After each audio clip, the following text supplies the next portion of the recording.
Srikakulam Palasa Kashibugga police station ఎదుట మాజీ మంత్రి డాక్టర్ సీదిరి అప్పలరాజు బైఠాయించి ఆందోళన చేస్తున్నారు. పలాస మండలం చిన్న బాడాంకికి చెందిన వైసీపీ కార్యకర్తలు శ్రీనివాసరావు, ధర్మారావులను పోలీసులే కిడ్నాప్ చేశారంటూ ఆరోపిస్తున్నారు. వెంటనే వారు ఎక్కడున్నారో చెప్పాలని డిమాండ్ చేశారు. లేకుంటే తీవ్ర పరిణామాలు ఉంటాయని హెచ్చరించారు.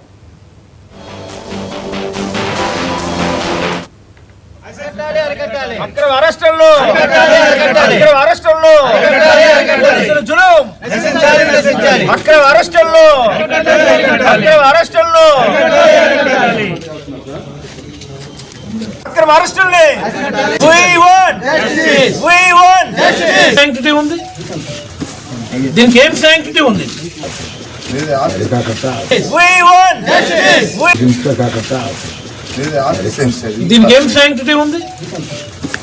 దీనికి ఏం శాంక్టిటీ ఉంది? దీనికి ఏం శాంక్టిటీ ఉంది? దీనికి ఏం శాంక్టిటీ ఉందని పోలీసులే కిడ్నాప్ చేస్తుంటే దీనికి ఏం శాంక్టిటీ ఉంది?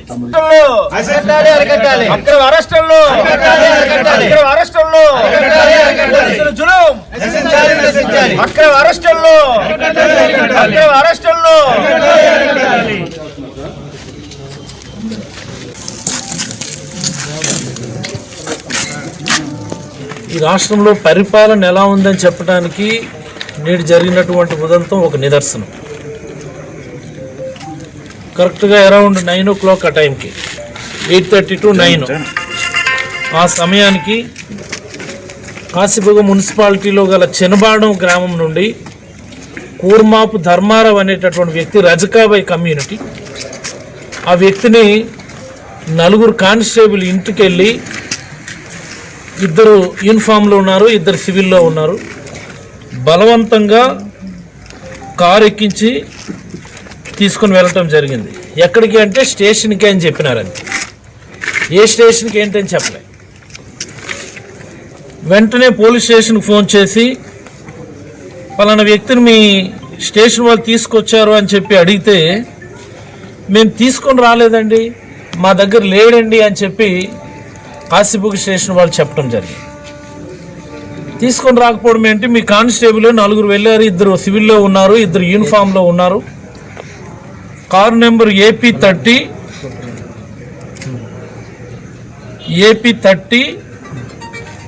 AC 144 car number, Hyundai car అది.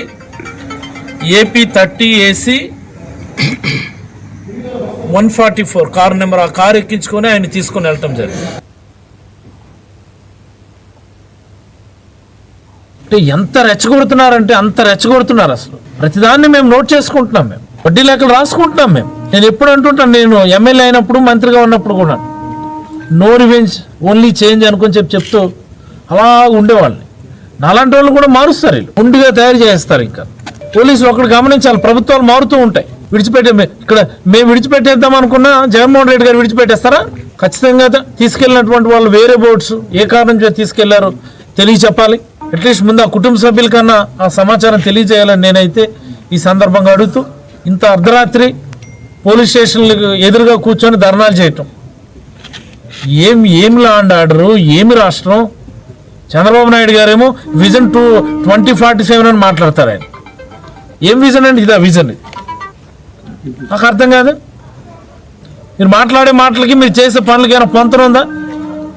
మీరేమో బెంచ్ల మీద పడుకోబోయి ట్రీట్మెంట్లు ఇప్పిస్తారు, మాటలు మాత్రం అర్థం కాని మాటలన్నీ డీప్ టెక్నాలజీ, ఆ టెక్నాలజీ, ఈ టెక్నాలజీ. ఏంది ఇది? నాకు అర్థం కాదు.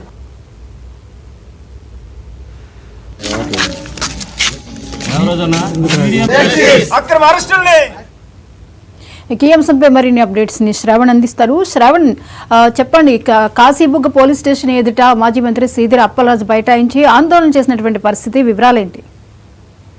జ్యోతి, శ్రీకాకుళం జిల్లా పలాసలో రాజకీయాలు రోజు రోజు కూడా పూర్తి స్థాయిలో కూడా మారుతున్నాయని చెప్పవచ్చు. అయితే ఈ మధ్య కాలంలో టీడీపీ వైసీపీ మధ్య అయితే మాత్రం మాటల యుద్ధం దాటి పేపర్ వరకు వెళ్ళినటువంటి పరిస్థితులు అయితే మాత్రం నెలకొన్నాయి. దీంతో ఒకసారిగా కూడా టీడీపీ నేతలు పెట్టినటువంటి కేసుల ద్వారా అయితే మాత్రం వైసీపీకి చెందినటువంటి కార్యకర్తల్ని, నేతల్ని అరెస్ట్ చేస్తున్నారంటూ కూడా ఇప్పటికే మాజీ మంత్రి అప్పలరాజు అనేక సార్లు కూడా రోడ్డుకి ఎక్కినటువంటి పరిస్థితులు ఉన్నాయి. అయితే తాజాగా నిన్న అర్ధరాత్రి వరకు కూడా పలాస మండల కేంద్రంలో ఉన్నటువంటి కాశీబుగ్గ పోలీస్ స్టేషన్ వద్ద నేరుగా మాజీ మంత్రి అప్పలరాజే పోలీస్ స్టేషన్ లో కూర్చొని ధర్నా చేసినటువంటి పరిస్థితులు ఏర్పడ్డాయి. అయితే ప్రధానంగా ఆయన ధర్నా చేయడానికి గల కారణాలు చిన్నబడం అనే ఒక గ్రామానికి చెందినటువంటి మున్సిపాలిటీ పరిధిలో ఉన్నటువంటి ఒక గ్రామానికి చెందినటువంటి ఇద్దరు వైసీపీ కార్యకర్తలను పోలీసులు అరెస్ట్ చేస్తున్నాము అని చెప్పే నేపథ్యంతో కిడ్నాప్ చేశారంటూ వాళ్ళ ఆచూకు కూడా చెప్పడం లేదంటూ కూడా ఒకసారిగా కూడా మాజీ మంత్రి అప్పలరాజు ఆ రోడ్డు ఎక్కినటువంటి పరిస్థితుల నేపథ్యంలో ఈ హైడ్రామా అంతా కొనసాగింది. అయితే దాదాపుగా కూడా ఆ రాత్రి 9 గంటల సమయం నుంచి అర్ధరాత్రి 1 గంట వరకు కూడా పోలీస్ స్టేషన్ వద్ద మాజీ మంత్రి బైఠాయించి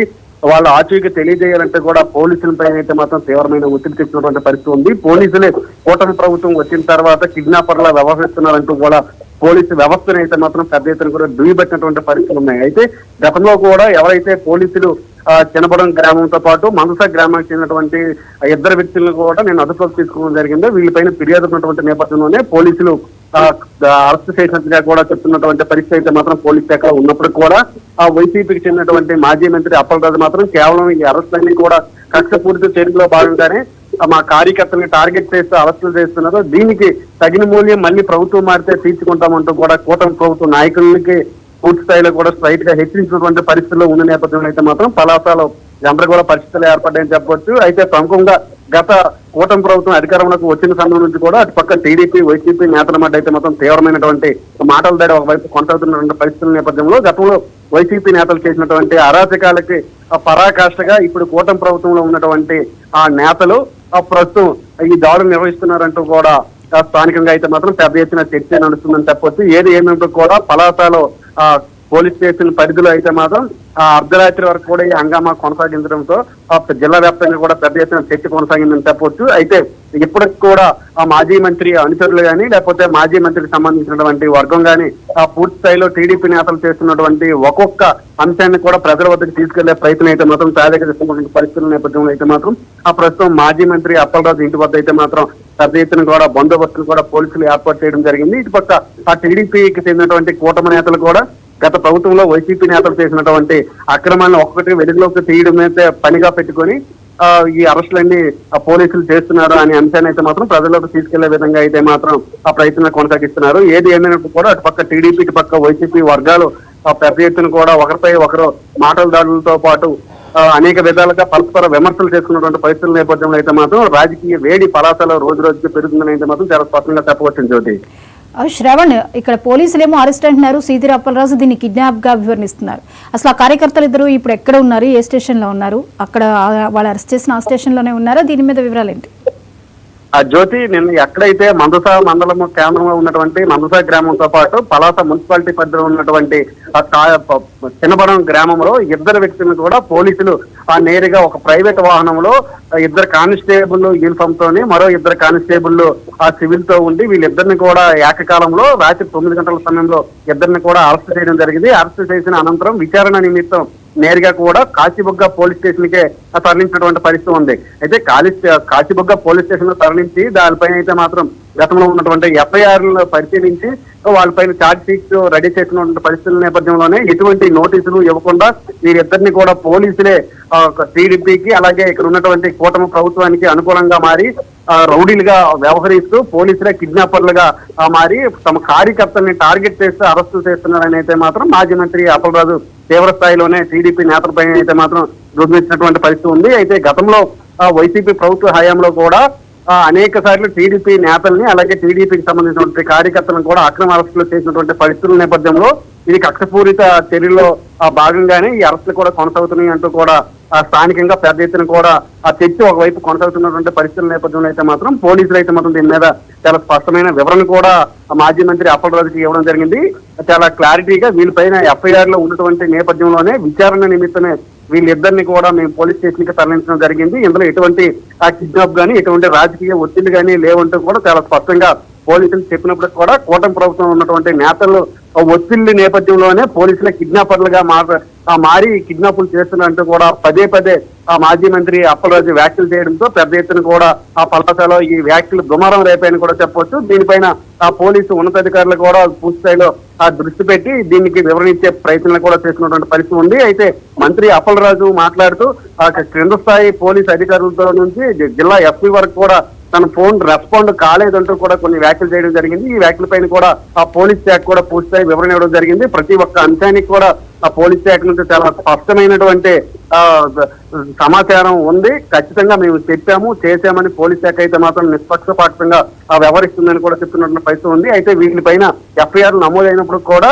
వీళ్ళకి ఇంటిమేషన్ ఇచ్చినప్పుడు కూడా మనుషులు దొరకకుండా తప్పించుకున్నటువంటి పరిస్థితుల నేపథ్యంలోనే వీళ్ళని వచ్చారని సమాచారం మేరకు తీసుకురావడం జరిగిందని అయితే మాత్రం పోలీసులు మాజీ మంత్రి అప్పలరాజుకి అయితే మాత్రం వివరించే ప్రయత్నం చేశారు. అయినప్పుడు కూడా ఎంత రాజకీయ కోణంలో చూస్తూ ఆ పలాసలో ఈ కిడ్నాప్ వ్యవహారం మరింత రాజకీయం వేడెక్కే విధంగా అయితే మాత్రం వైసీపీ నేత ప్రయత్నిస్తున్నారనే అంశాన్ని అయితే మాత్రం ఆ బలంగా ప్రజల్లో చర్చ కొనసాగుతుంది. ఏది ఏమైనప్పుడు కూడా జిల్లాలో ఉన్నటువంటి వైసీపీ యంత్రాంగం అంతా కూడా ఆ పలాస చేరుకొని ఈ రోజు ఆందోళన చేసే విధంగా అయితే మాత్రం వైసీపీ నేతలు ఆ పరిస్థితులు ఉన్నటువంటి నేపథ్యంలో అయితే మాత్రం ప్రస్తుతం పలాసలో ఆ పోలీసులు అయితే మాత్రం హై సెక్యూరిటీని ఏర్పాటు చేయడం జరిగిందని చెప్పవచ్చు. జ్యోతి, రైట్, థ్యాంక్ యూ శ్రవణ్.